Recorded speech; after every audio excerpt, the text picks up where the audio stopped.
Buenos días, buenas tardes, buenas noches. Empezamos hoy una nueva actuación del grupo de Aula a Aula, que es la de retransmitir y presentar charlas, vídeos, conferencias en directo desde nuestra página de Facebook.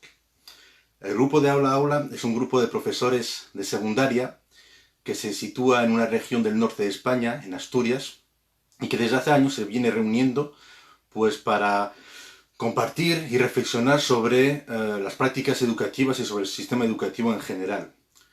Dentro de estas reflexiones, pues hay una parte teórica y hay una parte práctica. Nos llamamos de aula a aula porque pensamos sobre todo en qué hacer con el alumnado dentro del aula, ¿no? Tenemos un compromiso, porque la educación tiene muchas contradicciones. El sistema educativo tiene muchas contradicciones y nosotros dentro de esas contradicciones nos hemos planteado cómo intentar reducir lo más posible todo lo que tiene que ver con el fracaso escolar. Hoy me pidieron hacer la primera charla sobre una escuela, la Escuela Neutra Graduada de Gijón.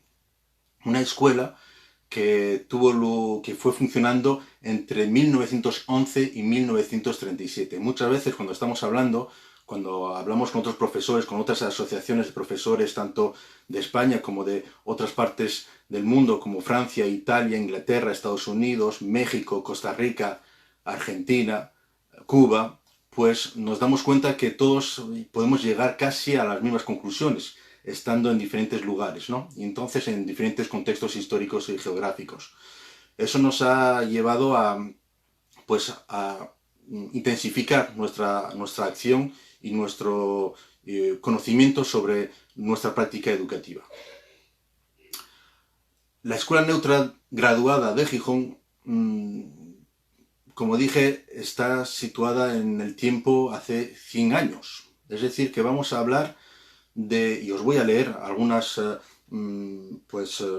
textos propios de la escuela, donde vamos a ver que no todo ha cambiado. E incluso hay cosas que todavía no han cambiado, que ya quisieron hace un siglo y más cambiar a algunos otros profesores y a algunos otros universitarios que se dedican a reflexionar sobre el sistema más adecuado para dar clases, para enseñar, para el aprendizaje, para el proceso de enseñanza-aprendizaje, para todos y para todas, no solamente para unos y para unas. Eso es algo muy importante para digamos, nuestro grupo, ¿no?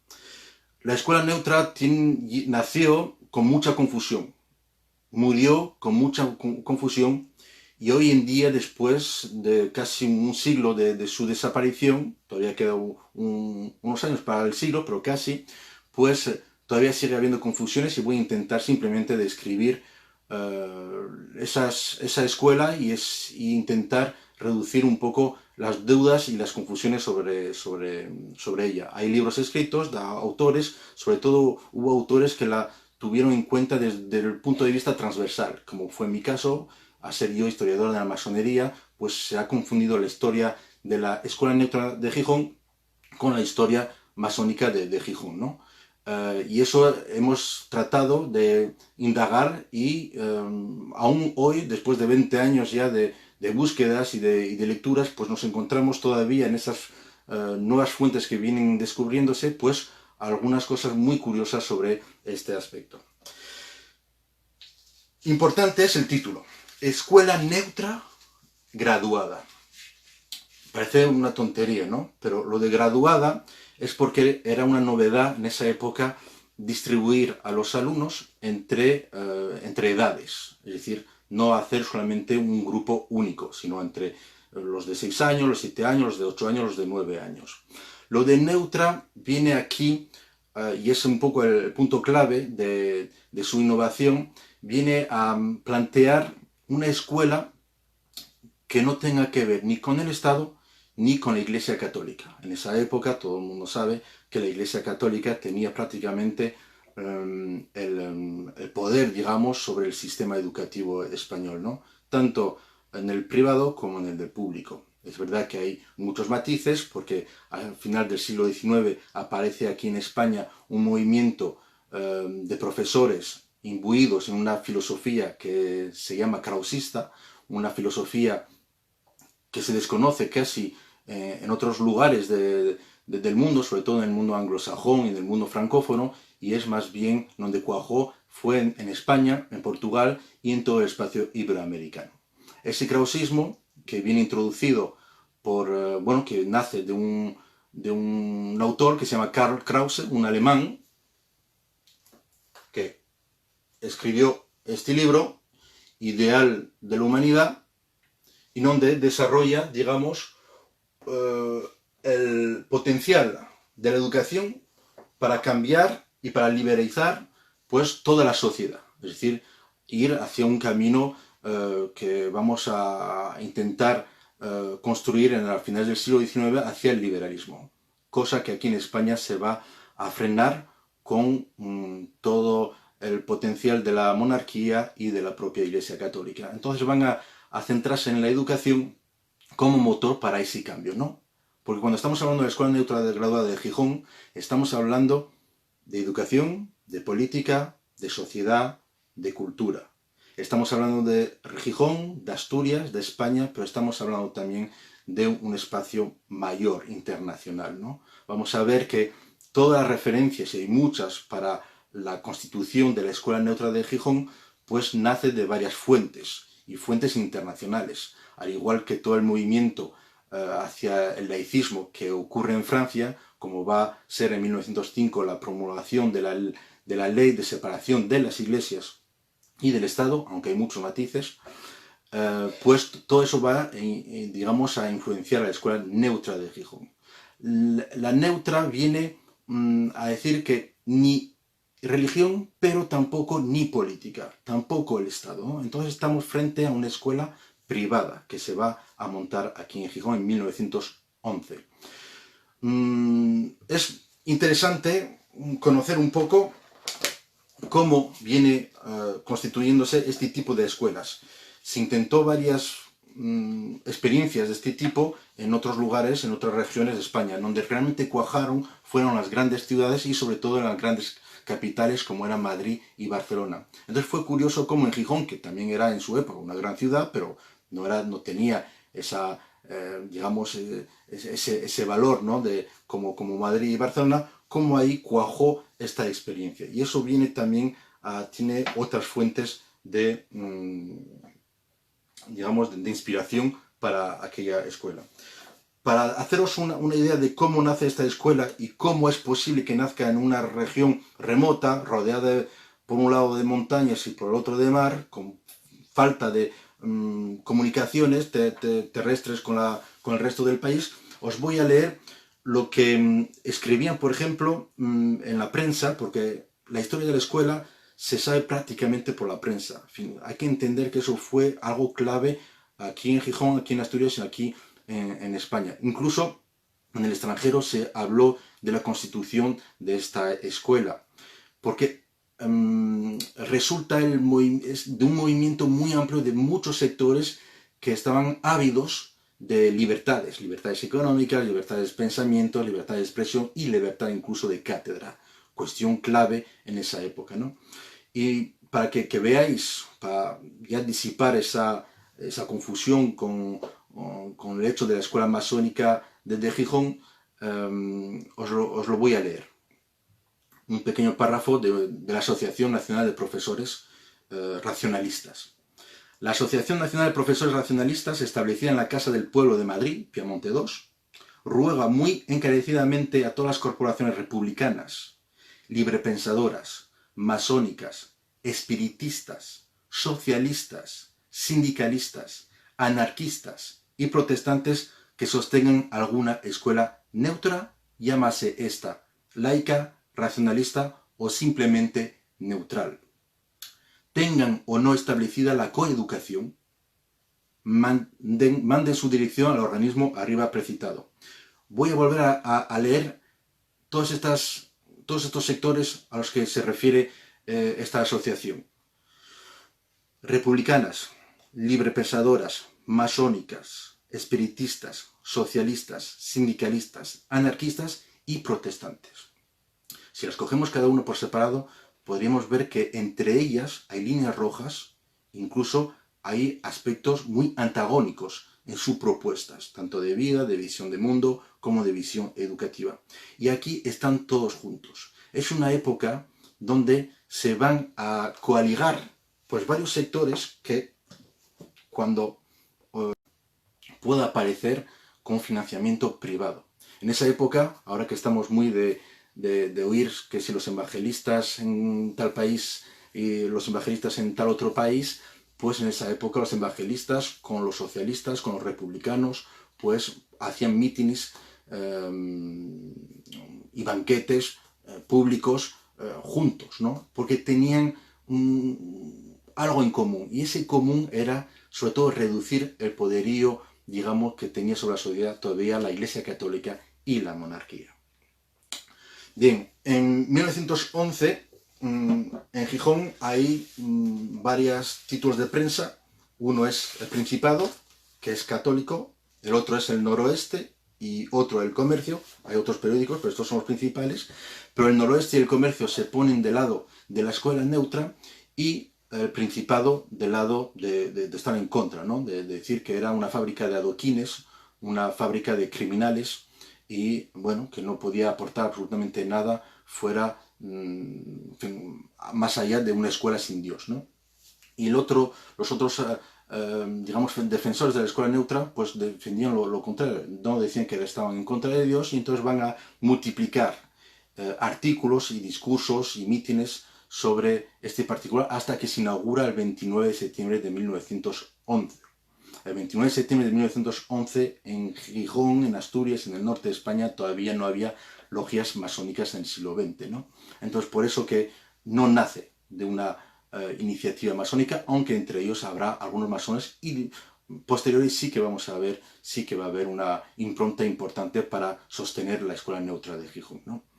Lo de neutra viene a diferenciarse de otro tipo de escuela que se pueden parecer, que son muy similares, que son las escuelas racionalistas, que son la escuela de Ferrer y Guardia. En 1909 en Barcelona hay un motín importante y van a coger como cabeza de turco a un pedagogo, Ferrer y Guardia, y el gobierno lo va a mandar fusilar, porque digamos que la propaganda era que en esas escuelas se hacía, pues eso, a anarquistas, a socialistas y a comunistas. La escuela neutra viene a decir que ellos no hacen política, pero no hacen tampoco religión. Es verdad, y lo vamos a ver, os voy también a dar pues, en concreto qué materias daban, cuál era su sistema, digamos, de pensamiento educativo, ¿no? Durante toda la época de vida de la escuela neutra, pues van a necesitar financiamiento. Pensar que más o menos esta escuela tuvo, grosso modo, por año, 150 alumnos. De esos 150 alumnos, 130 eran de pago. Es una escuela privada. 150 alumnos, 130 de pago y 20 plazas estaban reservadas para los hijos de obreros de forma gratuita, que pagaban con las cuotas de los 130 otros. Esto que os he leído yo de republicanos, espiritistas, masones y socialistas, sindicalistas, pues la palabra republicano es muy importante. Aquí sin financiación no se puede montar una escuela de este tipo, ¿no? Y menos sostenerla. Abren suscripciones, las suscripciones dan mucho éxito, digamos, a la escuela en sus inicios, pero va a tener luego que mantenerse, sobre todo gracias a una subvención del propio Ayuntamiento de Gijón. En ese Ayuntamiento de Gijón va a haber una batalla todos los años, entre 1911 y 1937, entre los partidarios de dar una subvención a la escuela y los defensores y los detractores de esa propia subvención. Entre 1911 y 1937 hay una evolución, no voy a entrar en detalle, pero la subvención que se pedía era alrededor de 2.000 a 3.000 pesetas al año, ¿no? El salario de un maestro en 1911 era de 150 pesetas y los alumnos que pagaban, digamos, pues ellos pagaban 4 pesetas al mes. además de tener las cuotas de los propios suscriptores. Montan una asociación, la Asociación de Amigos de la Enseñanza, que es la que va a gestionar, digamos, toda la contabilidad e incluso las enseñanzas de la escuela.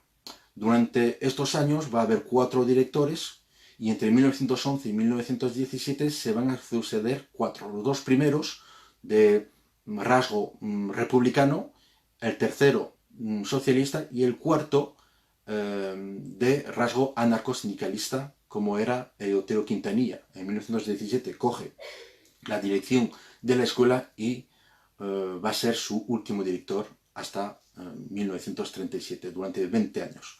Por eso que muchas veces también se puede oír que la escuela se llame la Escuela Quintanilla, del nombre de su último director, ¿no? El que más va a trabajar en pro de sostener esta escuela.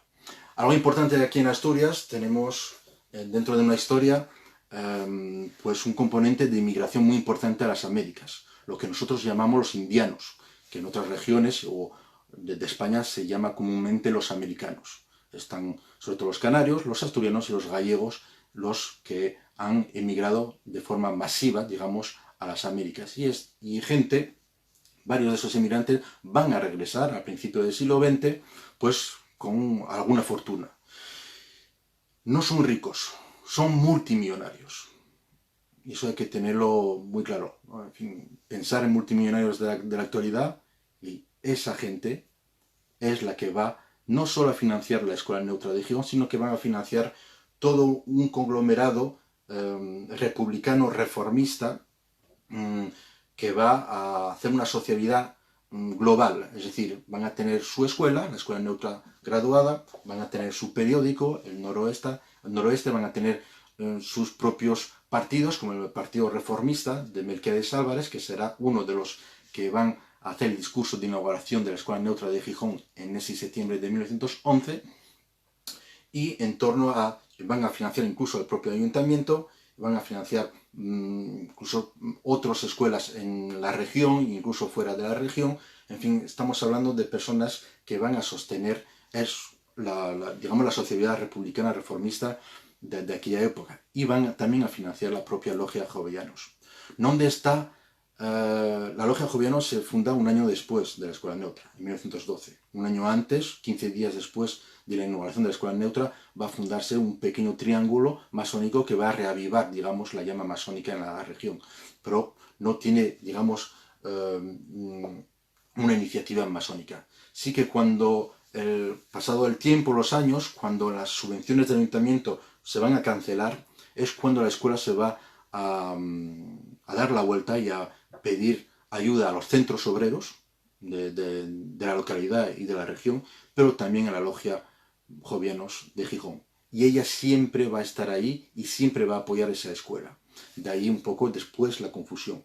También viene esa confusión porque después de la Guerra Civil Española, Franco manda a requisar toda la documentación de todas las instituciones y entidades contrarias a su credo, y entre ellas está la Escuela Neutra y la Logia Jovellanos. Y en esos expedientes que formaron el archivo secreto de la Guerra Civil Española, pues vamos a encontrar la partida reservada a la Escuela Neutra de Gijón dentro del expediente de la Logia Jovellanos. Entonces, bueno, todo esto permitió también toda una serie de confusiones. Luego, la Escuela Neutra se monta en unos locales propiciados, donados por estos indianos. Hay 2 indianos muy importantes que serán también masones: José María Rodríguez, que viene de Argentina, y Marcelino González García, que viene de Cuba. Ellos 2 van a sostener realmente toda esta sociedad y van a sostener esta Escuela Neutra. En los años 20 la situación va un poco mejor para, digamos, todo este sector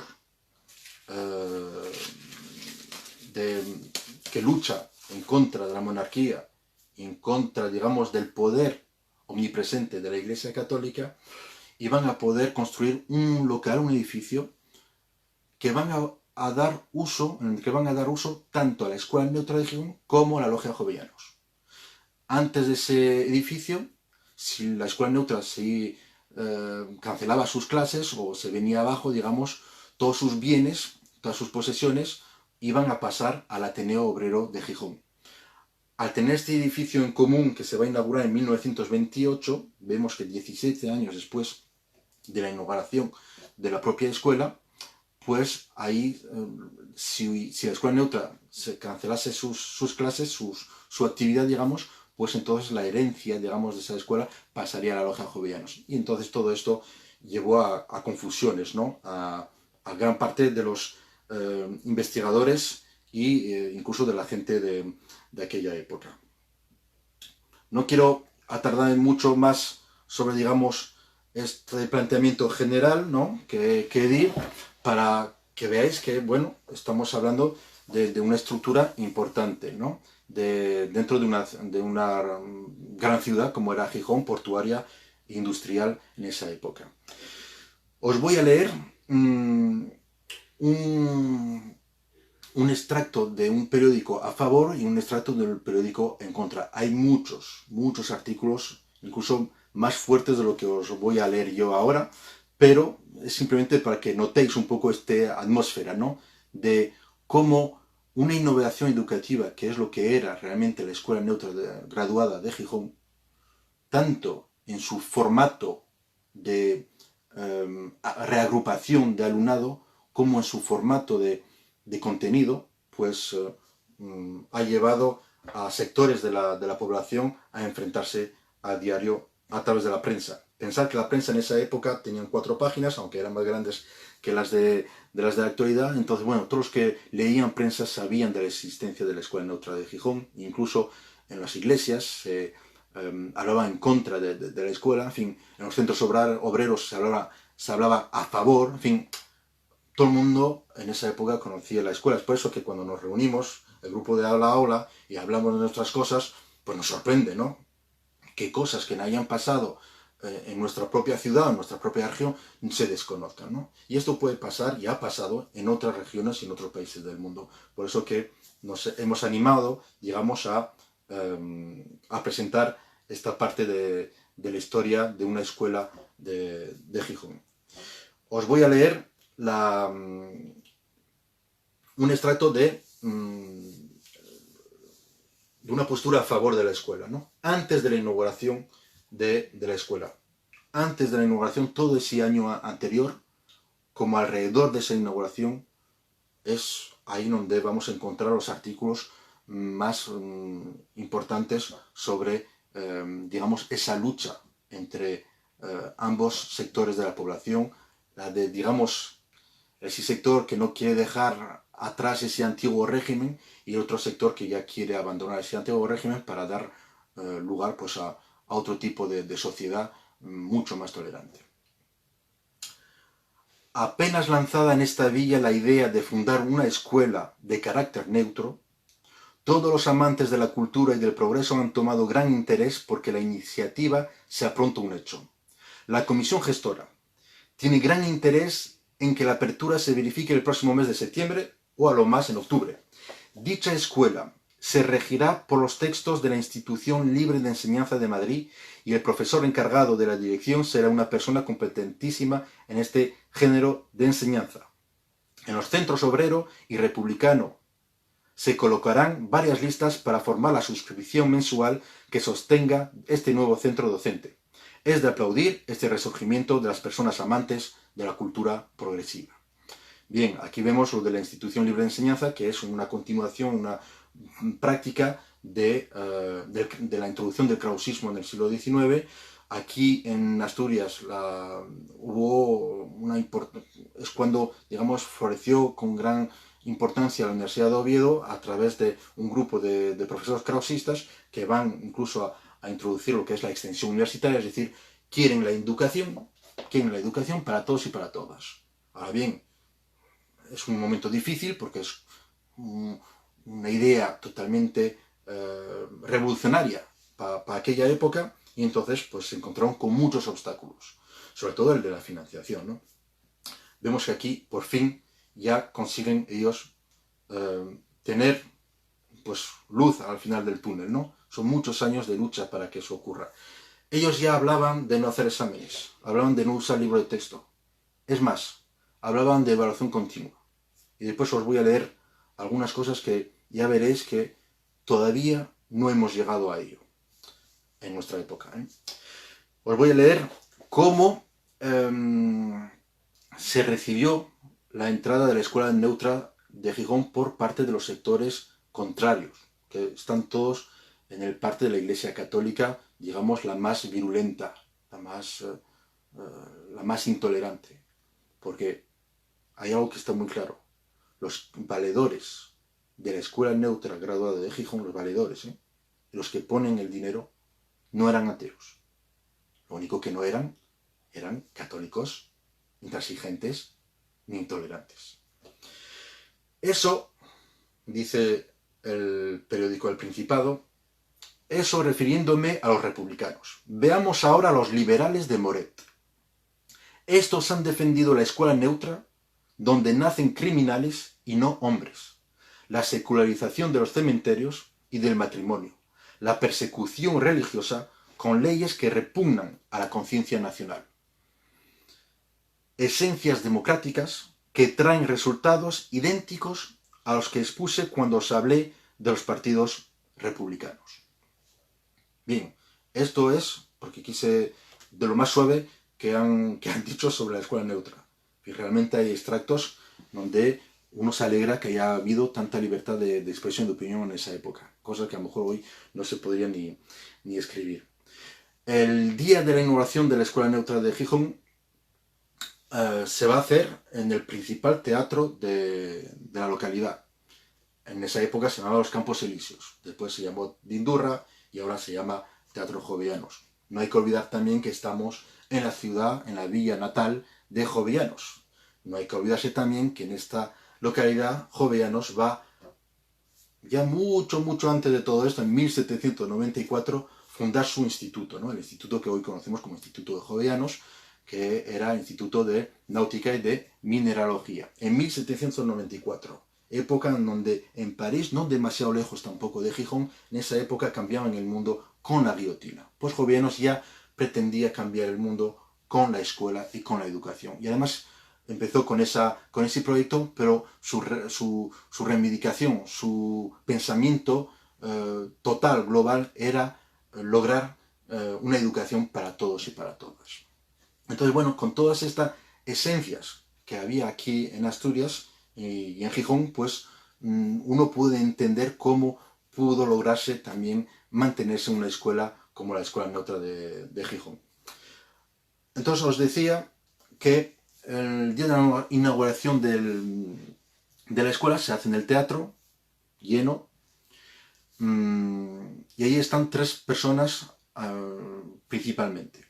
Una es Melquiades Álvarez, que es un abogado que, bueno, se presentó a las elecciones, tiene en esos instantes ya una gran experiencia como krausista, también como reformista, como republicano, y tenía lo que ya se estaba un poco perdiendo, que hoy ya prácticamente hemos perdido, que es el don de la oratoria. Era un orador a la vieja usanza, y eso atraía a las masas e incluso atraía a sus propios detractores, ¿no? Le daban como una especie de aura, digamos, de ser un interlocutor, ¿no? en esas batallas. Va a utilizar la Escuela Neutra, la Logia Jovellanos, el periódico El Noroeste y otro tipo de sociabilidades a su favor y para su figura política. Él iba de anticacique, de los caciques anteriores, y con el tiempo él mismo se convertirá en un cacique. Pero en 1911 todavía no se llegó a ese extremo, y ahí va a hacer una defensa de la escuela neutra, ¿no? Donde va a defender que no es una escuela atea, que no es una escuela sin Dios, que es simplemente una escuela, donde se va a implementar pues unos programas sobre lo que está verificado por la ciencia. Y lo va a difundir allá donde fuera. En un meeting en Lisboa, pues ante 3.000 personas, pues hizo halago, digamos, a la Escuela Neutra de Gijón, etcétera, etcétera, ¿no?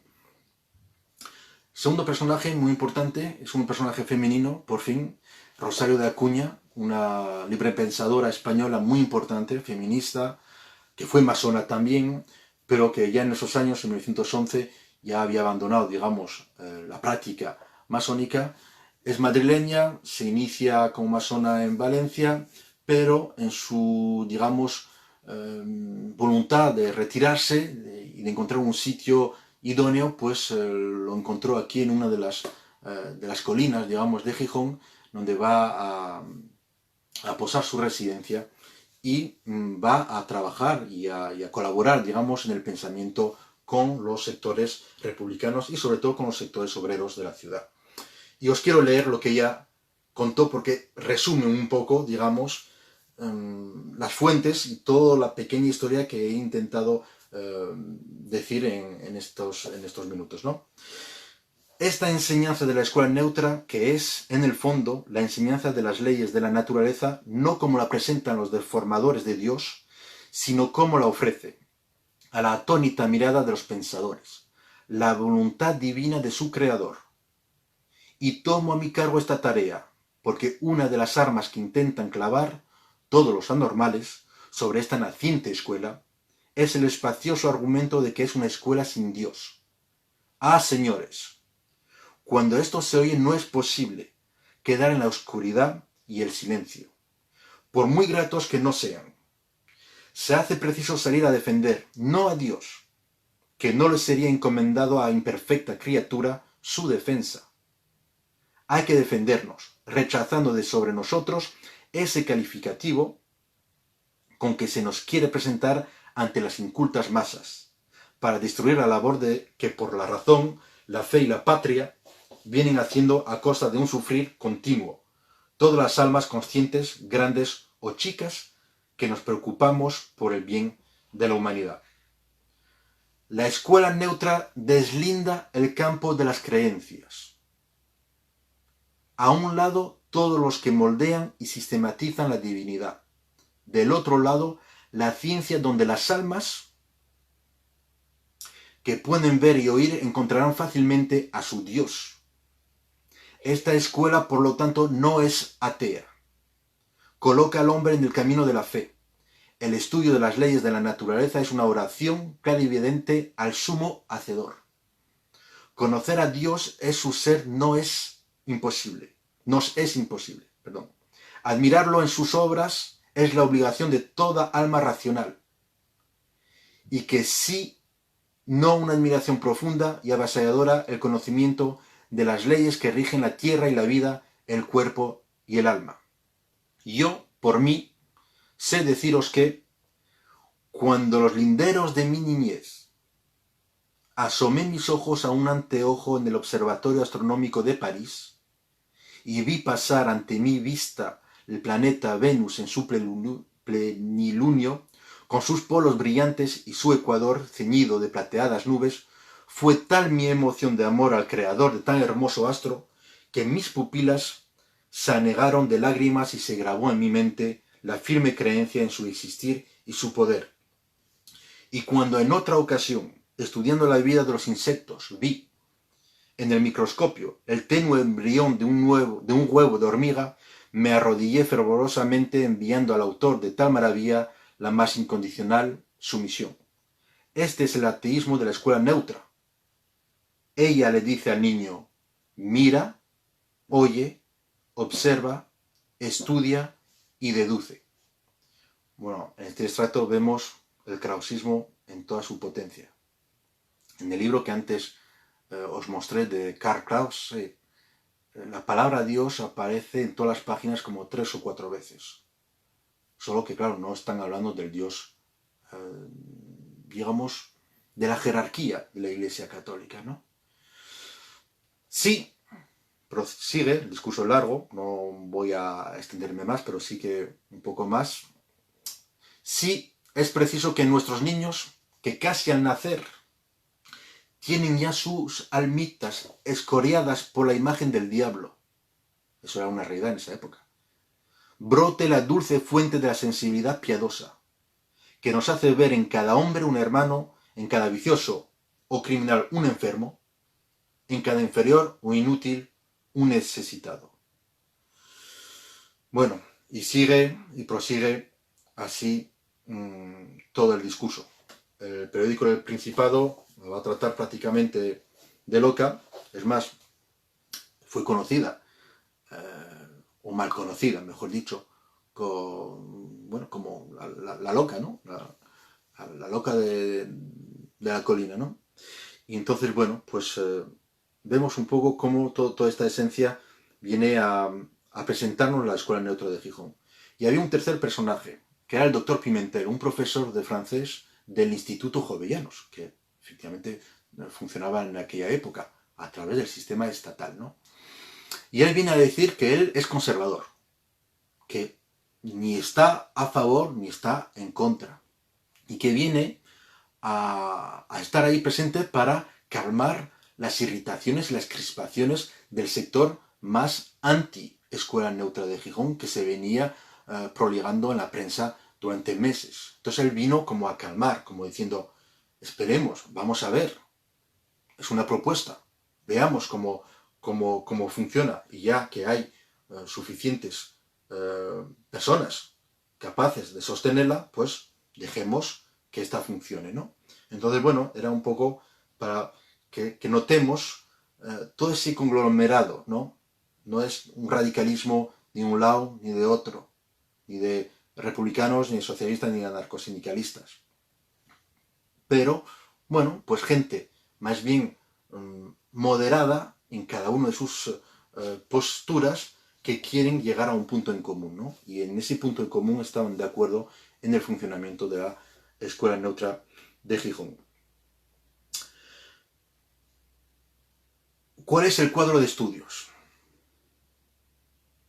Bueno, pues antes de la inauguración ya plantearon en la prensa cuál era su programa. El cuadro de estudios es el siguiente, el de los inicios. Las materias que han de ser objeto de estudio son las siguientes. Primer grupo es para los de 6 años, 6-7 años. Lectura y escritura simultánea, gramática castellana. Segundo grupo, 7-8 años, geografía e historia, derecho y moral universal. Tercer grupo, 8-9 años, aritmética razonada, geometría, dibujo y trabajos manuales. Cuarto grupo, que es de los 9 a los 10 años, elementos de ciencias físico-naturales, fisiología e higiene, muy importante en aquella época, agricultura, industria y comercio. Repito, agricultura, industria y comercio. Los alumnos del último grado tendrán clases especiales de latín y de francés. Los profesores de la Escuela Neutra de graduado no se saldrán de este programa en ningún momento ni por ninguna causa. Insisto en lo de agricultura, industria y comercio. Porque hay que entender que es una escuela privada, sostenida por republicanos, por indianos, que están en la vida económica de lo que es el sistema capitalista. No tienen otra visión más allá. Y los apoyos que van a tener por parte de los socialistas y de los anarcosindicalistas no es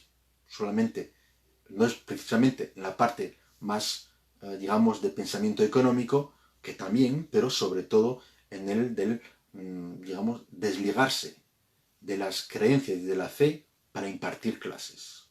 Eso es un punto en común que todos ellos van a ir construyendo durante ese periodo. 2 años más tarde, en 1913, por si alguien no lo tenía claro,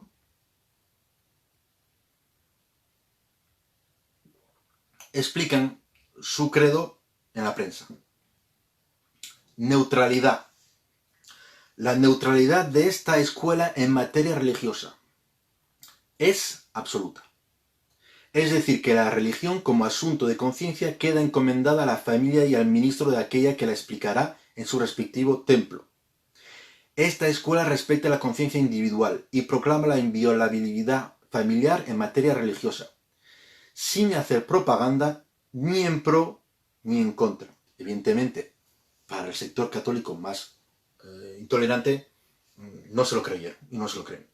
Esto de que no se creen que la escuela laica sea una escuela donde pues no se insulte o no se tira abajo a la religión porque sí. Y no entienden que una escuela laica va a estudiar las religiones. Eso no lo van a entender. Siguen sin entenderlo.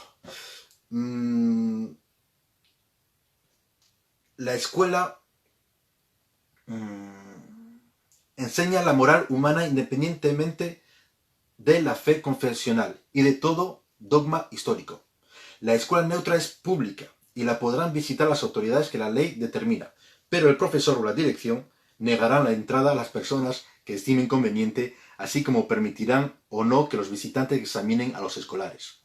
Esto viene porque, a colación de que los primeros días de la puesta en marcha de la escuela neutra hubo bastantes provocaciones por parte de ciertos prelados y cierto sector católico virulento de la ciudad, donde venían a provocar a los alumnos y a los familiares a la entrada de la escuela. Y estos recibían a su vez pues insultos por parte de esos familiares y de esos niños, ¿no? En cuanto a la educación, ellos la entienden como una educación integral. La enseñanza es integral, es decir, que abraza el desarrollo mental, la pureza de los sentimientos, la disciplina de la voluntad para la formación del carácter. Bueno, esto es extraordinario. Y al propio tiempo el desenvolvimiento del organismo armónicamente. La escuela integral supone que no se termina su acción dentro de ella.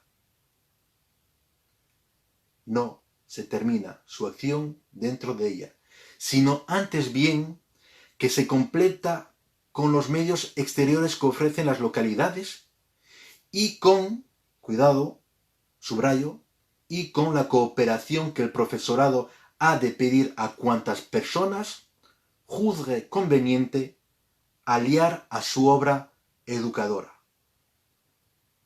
Estas excursiones dentro y fuera de la localidad satisfacen el deseo de la novedad, rompen la monotonía de la instrucción doctrinal y enseñan instintivamente con presteza. Hoy en día todavía algunos de nosotros, del grupo de Aula Aula, si estamos reunidos es porque todas estas cosas todavía no lo vemos demasiado claro en nuestro quehacer. Y estamos en el 2020 con, bueno, una evolución importante, donde ya todo el mundo sabe leer y escribir. Pero bueno, todavía estamos en conquistar esa parcela. No es tendenciosa. Fundada la escuela neutra en esta independencia de todo poder extraño a la pedagogía misma, ajena a toda preocupación social, a todo prejuicio religioso, por eso igualmente huye de ser tendenciosa por programa, es decir, que respeta en el escolar su propia manera de ser, lo repito, es decir, que respeta en el escolar su propia manera de ser y sus peculiares puntos de vista, sin otro interés docente que el de instruir y educar. Esto es, enseñar y dirigir. Enseñar para aprender y saber, y dirigir para vivir con arreglo a lo aprendido y sabido. En una palabra, la escuela ha de servir para la vida. Y la asistencia no es libre si obedece de antemano a un dogma religioso o social o político, a un sistema o a una doctrina. Era revolucionaria. Sería hoy revolucionaria. En cuanto al programa, que os había contado yo el cuadro de estudios, digamos, que se planteaba antes, durante todos estos años va a haber reales decretos, leyes que se van a soslayar, se van a contradecir entre unas y otras, y entonces, bueno, va a haber un pequeño de vaivienes de programas y de estructuras, pero la Escuela Neutra de Gijón, con su independencia, pues va a lograr más o menos mantener el mismo rasgo programático hasta el final, aunque, bueno, estaban intentando utilizar medios y espacios modernos que no tenían otras escuelas en la ciudad y incluso en el propio país. Entonces, aquí repiten, y aquí hay pequeños matices de lo que anteriormente os he comentado sobre las enseñanzas. Lectura reflexiva y comentada, escritura, aritmética razonada y nociones de álgebra,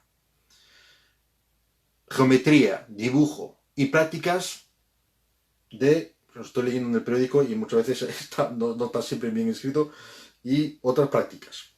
Gramática y ortografía, geografía universal, particular de España y especial de la provincia. Historia prófana, ciencias físico-naturales, agricultura, industria y comercio, fisiología e higiene, derecho moral y universal, cartilla marítima, trabajos manuales, gimnasia de salón y comercio práctico. Como ampliación de primera enseñanza y reconociendo a la directiva de la escuela que la enseñanza del comercio práctico ha llegado a ser una verdadera necesidad en la sociedad, desde el próximo mes de marzo de 1913 se dará dicha enseñanza en la clase número 4 de dicha escuela, cuya clase estará a cargo del director. Y será gratuita para los alumnos que reúnan las debidas condiciones y sus familias lo deseen.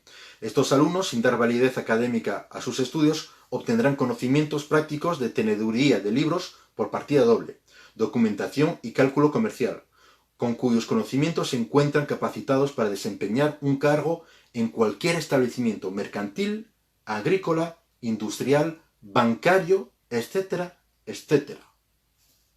Bien, estamos ante una escuela moderna, una escuela revolucionaria y una escuela laica, por supuesto, laica.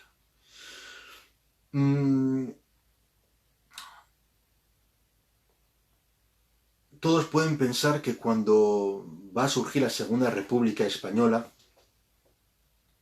este tipo de escuela va a ser beneficiada por el nuevo régimen. Y no es el caso. Va a tener las mismas penurias que durante la restauración monárquica, durante la monarquía constitucional y durante la dictadura de Primo de Rivera de 1923 a 1930. Llega la guerra civil, pero 12 días antes del golpe de Estado de 1936, van a colocar, no sabemos quién, pero sabemos que van a ser detractores, evidentemente. Pensemos, el 6-7 de julio, está todavía por determinar, ¿no? El 6-7 de julio de 1936, es decir, 10-11 días antes del golpe de Estado, se va a colocar una bomba en la puerta de entrada de la Escuela Neutra de Gijón, que estaba situada ya en esa época, a partir de 1928, en la calle La Playa. También cambiará de nombre durante la República, con el nombre de General Riego, pero hoy en día recobró el nombre, digamos, de calle La Playa, y ahí va a colocar una bomba donde van a destruir parte de los cristales de las ventanas y de algún mobiliario de la escuela. Una bomba pusieron 10 días antes del golpe de Estado a la Escuela Neutra Graduada de Gijón. Llega la guerra civil y, bueno, más o menos tenemos conocimiento de que hasta junio del 37 va a seguir funcionando, incluso en julio y a finales de agosto va a haber las últimas reuniones de la comisión gestora de la Escuela Neutra de Gijón. Lo increíble es que hemos empezado con ese conglomerado de masones, espiritistas, sindicalistas, socialistas, republicanos, protestantes,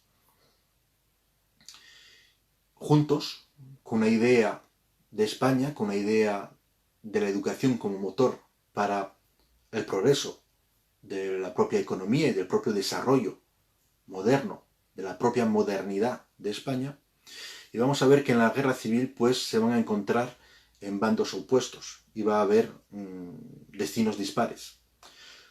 Uno de los que va a ser director, digamos, de la junta directiva de esa asociación de los amigos de la enseñanza, Mariano Meredith, un abogado, amigo íntimo de Melquiades Álvarez, republicano, reformista, pues el 14 de agosto de 1936 se produce un bombardeo contra la población civil de Gijón por parte del bando sublevado, y los familiares de esas víctimas van a sacar de una cárcel digamos, improvisada en esos días por las autoridades locales, donde se había metido a elementos que ellos consideraban desde el punto de vista del Frente Popular pues posibles enemigos a la República, pues los van a sacar, y entre ellos está Mariano Meredith. Los van a llevar al cementerio y los van a asesinar ese mismo día como represalias. Unos días después, Melquiades Álvarez, el que inauguró la Escuela Neutra de Gijón, el que le va a dar su poderío político en España, encarcelado también de forma preventiva en Madrid por las fuerzas del Frente Popular, pues será asesinado también en el patio de la cárcel en la que estaba recluida. Uno de los directores de la Escuela Neutra de Gijón, el penúltimo, Aurelio Guerra Rivera, que era socialista, pues mandará a sus 4 hijos en el barco de los famosos niños de la guerra, que sale de Gijón. Había 4 en toda España, y el tercero salió de Gijón con 1.200 niños y se fueron para Rusia. Él se exiliará en pésimas condiciones a Francia y volverá a ver a algunos de sus hijos 20 años más tarde. En cuanto al alma mater, digamos, de la escuela, el Oteo Quintanilla, pues el gobierno de la República le va a encomendar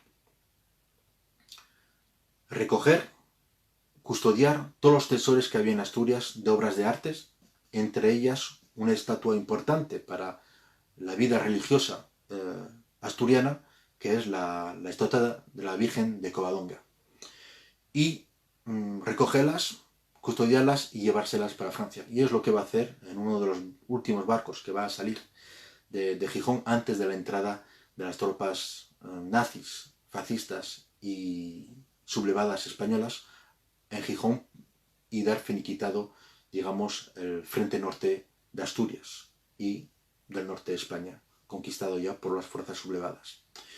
Y ahí, en el exilio, pues morirá, como dijo a algunos de sus familiares, pues morirá de tristeza. Bien, no quería acabar esto sin enseñaros alguna foto.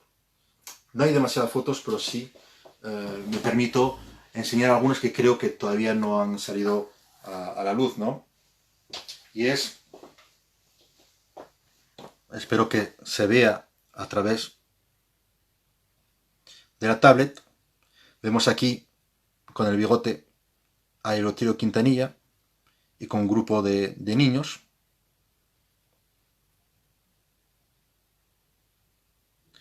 Aquí os quería enseñar lo que se ha conservado de de los registros de alumnos de la propia escuela. Aquí estamos viendo de 1918 a 1930.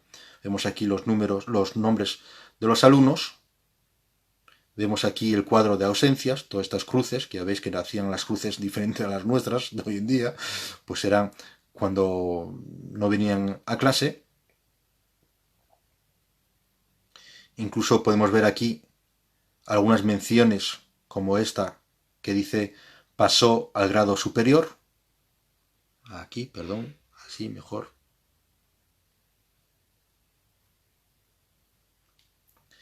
Y aquí vemos la Escuela Neutra de Gijón en su edificio, que compartía con la logia masónica Jovellanos, el día después del atentado este famoso. Son fotos que han hecho el periódico ABC. Ellos tienen los derechos. Aquí vemos cómo las ventanas habían volado por los aires. Aquí vemos pues la aglomeración de personas que venían a ver cómo había quedado la propia escuela, con los niños y los familiares, ¿no? Y aquí vemos otra clase con Eleuterio. Vemos que hay niñas, aunque la mayoría son chicos. Y entonces, bueno, pues era un poco dar a conocer esta escuela, esta iniciativa. Y hoy con el tiempo podemos ver si la prensa, que en 1911 auguraba que iba a ser una fábrica de adoquines, una fábrica de criminales, una fábrica de fieles anticatólicos y anticlericales, pues podemos decir que eso no fue así, que eso se confundieron. Bueno, para eso viene la historia y nos beneficiamos, ¿no?, de los saltos generacionales, ¿no?, para saber lo que era cierto de lo que no era en aquella época. Bueno, vamos a seguir haciendo charlas de estas desde el grupo de Aula a Aula con otros integrantes. No van a ser siempre de historia, van a ser también sobre prácticas que hacemos en el aula hoy en día, o sobre reflexiones, sobre acciones educativas, sobre planteamientos que queremos llevar y queremos difundir, porque estamos viendo que el sistema en general hace aguas, ¿no? No solamente en España, es que hace aguas en Francia, hace aguas en Bélgica, hace aguas en Italia, hace aguas en México, hace aguas en Costa Rica, hace aguas en Argentina, ¿no? Y entonces sí que estamos viendo que hay una agrupación, un agrupamiento de profesores, cada uno en sus regiones, cada uno en sus localidades, que se están organizando para, pues, dar un cambio, dar un salto cualitativo, de calidad al sistema, para integrar a todos y a todas. En estos momentos que estamos viviendo, que son excepcionales para todos. Pero es que esos momentos excepcionales hay gente que los está viviendo desde hace mucho tiempo.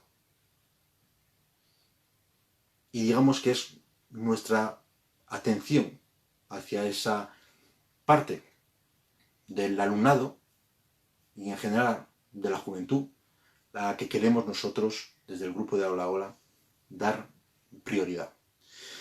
Pues solo me queda por despedirme y bueno, estaré atento si podéis, es la primera vez que hacemos este tipo de charlas en directo, si tenéis alguna, digamos, pregunta al respecto, pero sí querría yo acabar haciéndoos una pregunta, y ahí ya concluyo, y es la de ¿por qué la innovación educativa, por qué la verdadera innovación educativa nunca entró verdaderamente por el sistema educativo público? Cuídense, cuiden a los demás. Un saludo desde Gijón.